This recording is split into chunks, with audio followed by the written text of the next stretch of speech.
Today we'll be doing a video analysis of London's Summer Morning by Mary Robinson. So I found imagery, personification, alliteration, and assonance in London's Summer Morning. I think that the imagery is done throughout this poem. I think that Mary Robinson does a really good job right off the bat bringing us into the scene with her, like, who is not waked to list the busy sounds of summer's morning in the sultry smoke of noisy London, on the pavement hot. First 3 lines fully bring us into the scene. They set the stage. You fully hear, smell, see what's going on. And then with every character she describes, she has an adjective or an adverb before their sort of title. So the sleepy housemaid, smart damsel. So she's really fully kind of fleshing out these characters in a subtle way. And then the next one is the alliteration. And I'm not exactly sure if she uses this intentionally all the time. There's 2 that I think aren't intentional. One is tripping with bandbox light. Don't think that's super intentional because I don't know what a bandbox is. And I think it could just be how you refer to the box. The other one is peeps through the window watching every charm. And I think that one is, well, I didn't say it right, but it's peeps through the window, comma, watching every charm. So I think that the comma breaks up that one, so I'm not sure if that's super intentional, and it also doesn't read well in the poem to me. But the 2 that I think are intentional and are bookends to the poem are the in the sultry smoke and the poor poet wakes from busy dreams, because I think that this is in the sultry smoke brings you into this dream-like environment, and then the poor poet wakes from busy dreams is the end of that, where she's like, this was all me dreaming, this was all my imagination. And I think that she tells you that in the beginning, but then she reveals it again at the end. And then the assonance, I'll be honest, I struggle a little bit with the assonance because I'm new to assonance, I guess, is what I would say. I haven't done anything before with assonance. But this line, save where the canvas awning throws a shade, why I think it's assonance is because the A's are all the same vowel sound, I think, and this sounds like rhyming, but I don't think it's the S's that are in there too. I think it's more of the A's sort of connecting, but I'm not exactly sure it's assonance. I just think it is, because it sounds like rhyming, but I couldn't place where the rhyme was.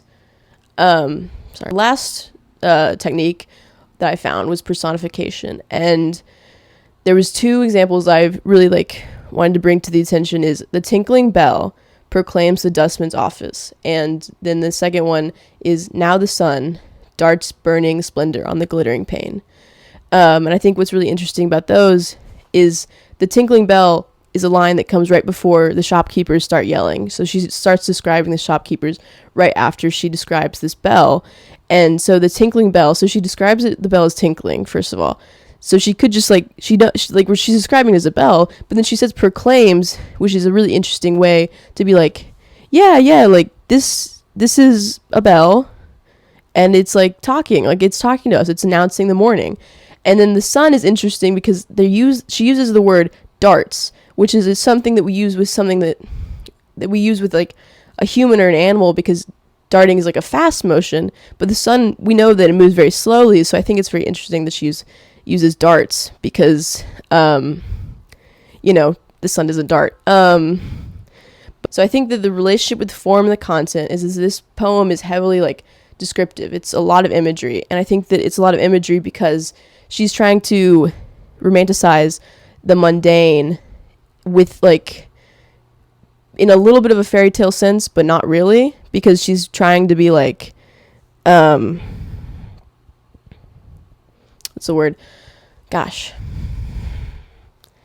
So she's trying to describe this scene that's mundane. It's the commute to work. It's everything that's boring in life. I'm going to work and I'm getting ready. And she's doing it with the use of the alliteration and the uses of the imagery and the personification to show that it's like a little bit from her imagination, and that she finds these things to be special even though they're mundane. And I think that that's really cool that she's doing that. I think that like that is the relationship with the form and the content, is that she is trying to have this like she's trying to have this cool like hint hint wink wink, I would say, I guess. And then she's trying to achieve that like sort of fantasy element with these techniques while also still keeping the realism of the scene, because she's trying to like get the reader to react as like, oh, life is beautiful even in the mundane and the boring. And I think that that is the overall goal of the poem, is to really paint this scene, understand that we slog through life, but there are scenes like this where it's fun to paint and it's beautiful, and life is amazing. And I think that that's a really great way to live your life, and she does a really great job of